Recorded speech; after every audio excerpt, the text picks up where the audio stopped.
When I was in high school, I took a class and we studied the philosopher Henry David Thoreau. We read his book, Walden, and there's a part of that book, a quote, that has stuck in my brain ever since. And I'm going to read it really fast to you. It says, "I went to the woods because I wished to live deliberately, to front only the essential facts of life and see if I could not learn what it had to teach, and not, when I came to die, discover that I had not lived."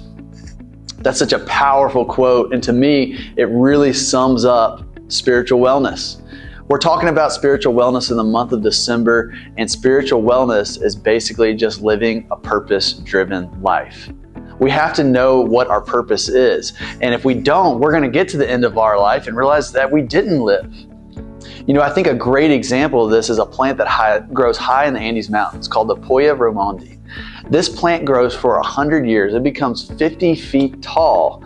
It does not bloom a single bloom until it's 100 years old, and when it does, 30,000 blooms come out. This plant waits 100 years to bloom, but it knows what its purpose is. It exists for those blooms, and after it blooms, it doesn't bloom again for another 100 years. That's amazing, right? That is living a purpose-driven life.